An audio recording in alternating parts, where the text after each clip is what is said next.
Hi, kids and parents. Welcome to the Art Garden. This week we're going to be looking at artwork by Carle.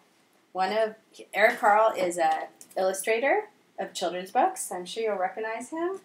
And he is a wonderful artist. And I'm going to show you my very first book by Eric Carle, the classic, The Very Hungry Caterpillar. You can kind of look at it and see that it's an older book. It's been read many times since I was a little girl. So how does Eric Carle make these unique pictures? How does he make them? Look at that caterpillar. Here, we can look at one more. They're different colors. They're clearly not painted with a paintbrush. How do you guys think that he makes these works of art? Well, he wrote a book, a little book. It says that you can make a collage. And that's what we're going to look at for this lesson. And actually, this is a two-part lesson. We're going to do part one today and part one next week. And what he does when he makes his pictures and illustrations is a process called collage. Collage we'll be doing more of, but collage is where you take a bunch of different pieces of paper, or in this case, leaves and pictures, and you paste them with glue all together. And here is a sample he gave with a bird. So how did he make this bird? If you want to pause the video for a moment and think about it, it might be a fun discussion before I show you. So you can see what he did is he drew the bird, and then using multicolored pieces of paper, he cut those shapes out, and then he glued them down.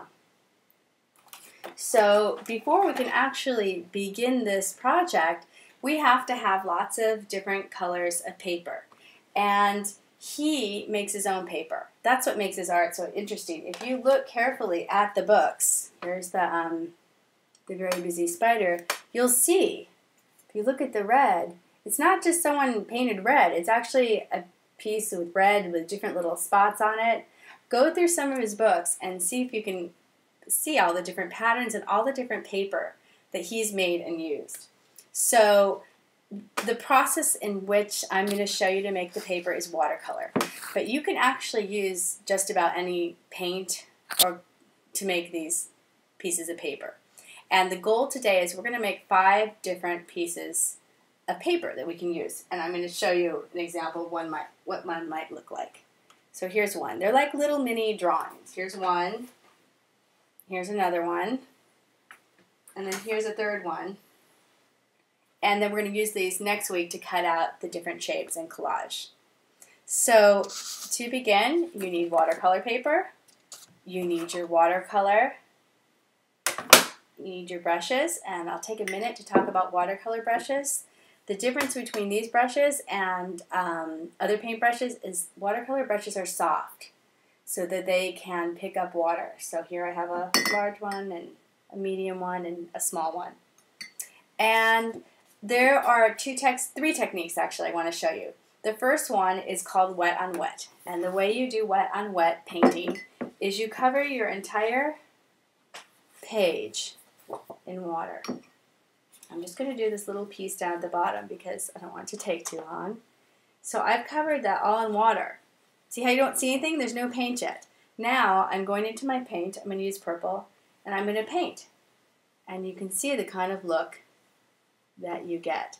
And that's what I used on this one. This was a wet on wet. I just painted it first with water and then I added a bunch of different shades of purple. Another technique you can use is called dry on wet. You use a dry piece of paper and a wet brush. I'm going to go ahead and use purple so you can see the difference. And that's how you get a more fine line, like this. Your pages don't all have to be the same monotone of color. Here, I'm going to put some green in. Okay? That's wet on wet. I thought it would be interesting to just look at one painting I did of a duck, and you can see where I did wet on the grass, and where I use the dry brush to get some of the little detail, the feet, the beak, the eye, the face. So you can start looking at different watercolor pictures now and knowing what techniques people might have used. One other fun technique that you can try with watercolor is to go ahead and paint wet on wet, a color or 3 colors. So here, I'll add a little bit more of this one. This one's blues, and I'm going to put some more blue in there. Maybe I like purple, a little purple. Then what you can do is take a handful of salt and take a pinch of it. I'm not showing you on purpose, and put it on your picture. And something really pretty is going to happen. I'm not going to totally show you. I'm going to let you see for yourself. What you do is you let it dry. Brush the salt away. And see what happens. So I've just showed you how to make different colors, different papers with patterns. And what I'd like you to do is make 5 of these that we can use next week for to cut out and make different animals like Carle does. So have fun. You know, the idea this week is just to experiment with the material watercolor. If you want to make 20, go for it. And have fun. If you have any questions, because I know I had a lot of content in this lesson, please email me, or you can just ask the question directly on the Facebook page. So have a great week, and I'll be back the beginning of next week for part 2. Thank you.